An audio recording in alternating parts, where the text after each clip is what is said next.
Hello, and welcome to my top 10 albums of 2025. Um, yeah, in terms of this past year for music, I would say this has been one of the best of the decade. There was just a lot of strong albums and music and songs that came out this year, and I just want to highlight a good amount of them. Of course, I listened to more than 10 albums this year, so I'm going to start off with some honorable mentions in no particular order at all. Waiting All Winter by Hallow Bastogne, Forward by First Day Back, The Clearing by Wolf Alice, Double Infinity by Big Thief, Hornet Disaster by Weather Day, They Left Me With a Gun by Paris, Texas, Deadbeat by Tame Impala, Willow B. Tucker, I'll Always Love You by Ethel Cain, Breach by 21 Pilots, You're Weird Now by Gorilla Toss, and Getting Killed by Geese. There's also two more albums I do want to highlight. However, I would say these are more like re-releases because these came from previous years. One of them is a lot more recent. It's the director's cut of I Lay Down My Life for You by JPEG Mafia. And one is the 21st anniversary, or I guess closer to 20th anniversary release of this record, which is the deluxe version of Three Cheers for Sweet Revenge by My Chemical Romance. So at number 10, we have Finger bitches like a tech deck.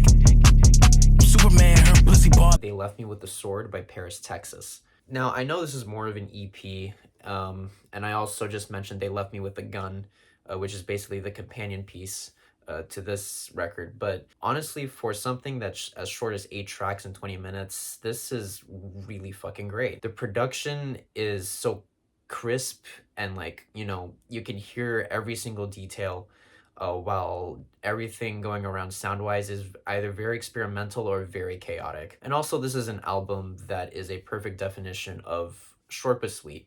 Number 9.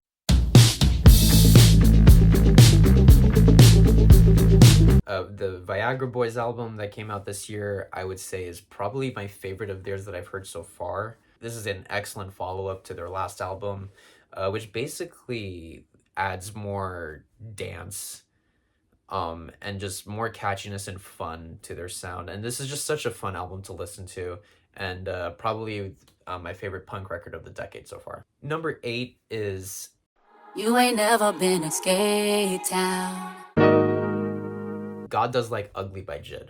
This album just has really great fucking beats and verses from JID, and then also there's a great stacked cast of features who all do their absolute best with the great stuff that they're given to work with on this album. And it all just encapsulates into another great record from JID. Yeah, but this is the second album in the row JID put out that I come to really love. And while I do like the Forever Story a little bit more than this is still an excellent album and one of the best this year.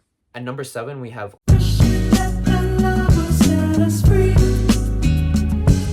Lotus by Little Sims. This is the first album that she's made without her longtime producer, and I feel like it really shows through the sound with its focus on the bass and guitars and other string instruments. I think also the album's themes of loss of friendship and betrayal are very well explored, and hits close to home in some parts as well. It's a very relatable album and one that many would probably find healing as well. At number 6, we have Did no one ever teach you how Balloonerism by Mac Miller. This is an album that he recorded back in 2014. I believe Rick Rubin was involved in the production, but Mac Miller ended up not putting this out because he didn't want to promote a very bleak and sad project. The estate decided to basically complete it, and this past January they put it out, and it is one of Mac Miller's best and most realized records in his catalog. It's a very haunting record knowing what happens to Mac Miller later and, at the end of his life.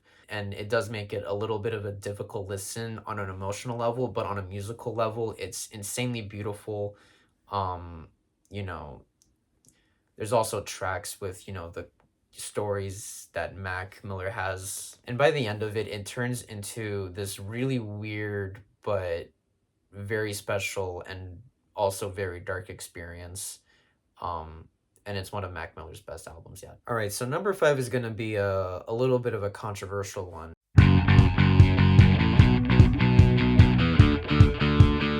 Simple Trick by Lovejoy is my favorite rock record to come out this year. Now, I know everything with the lead singer is not good, but with that said, I would be lying to you if I said this wasn't my favorite rock album to come out from this year. The songs themselves are really catchy, and I just love how, rough and fuzzy the guitars sound on this album. It also just has a really good groove that just continues throughout the entire album from the first track. And I think it makes it such a very, very much a well-paced listen, to me at least. At number 4, we got When we are together, we got power. Let God Sort 'Em Out by Clips, the legendary duo, which is basically Pusha T and Malice. They came back with this album produced by Pharrell Williams, and this, in terms of production, this is probably Pharrell Williams's best work this decade. Like, the beats are just absolutely infectious, and then also just the verses and choruses and hooks that Pusha T and Malice have to offer in this album are just so ear catchy, infectious, and just so well written. There's no bad bar or lyric. And also the features are genuinely insane. There's, Kendrick Lamar, Tyler the Creator.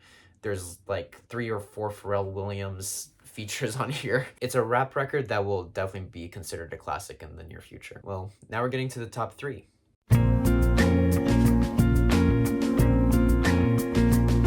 Ego Death at a Bachelorette Party by Hayley Williams was something I wasn't expecting to come out this year, but it's just, once again, really good music.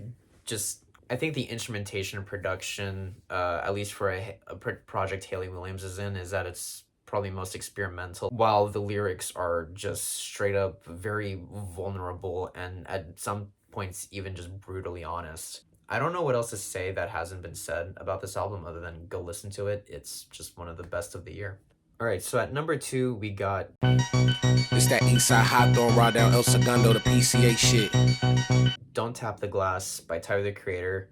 Obviously, who doesn't know Tyler the Creator at this point? He was just on his Chromacopia tour and basically put out this little 10-track, 29-minute long album, and I think it's his second best in his catalog so far. I think just him wanting to strictly do something more simple kind of works for him in a little bit, just to make very, very good songs that get stuck in your ear.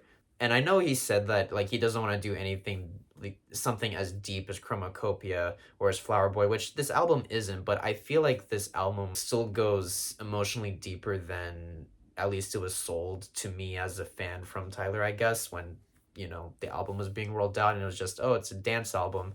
I feel like it just explores some themes of just like, of like love and moving on, moving forward, still continue on this album. It's just themes that have been prevalent since Call Me If You Get Lost.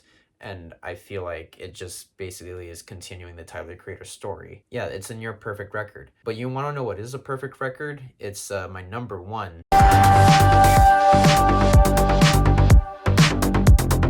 Hurry Up Tomorrow by The Weeknd, I would say, is not only my favorite album of this year and my favorite album from The Weeknd's catalog, but is also my favorite album of the decade so far. I know what to expect from a Weeknd record at this point from being a fan since After Hours.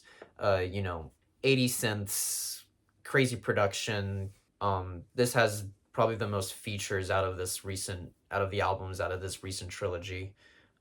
So that was a nice change of pace as well. I also just think the amount of variant musical styles this album has to offer just keeps the record sounding more fresh throughout every track. And by the way, this is a very long album with a long track list. It is 22 tracks, 85 minutes long. Some may disagree with me, but for me, the album flies by very quickly. And I think that's essentially very difficult to do with a project at this size and at this length. But if I'm going to be honest, for an album with this many songs and this many tracks, I don't think there's any one that I would skip. Also, I think this is also just Abel Tesfaye or The Weeknd just putting it all musically giving it all that he has and basically stretching The Weeknd to the limit for basically what is this big finale for this character that Abel has made. But yeah, top 10 albums of the year. Let me know if you guys have lists or whatnot. I did want to do something like with top 10 movies, but I'm still kind of behind on movies for this year, but I'll get to that whenever I get to it. So yeah. Bye.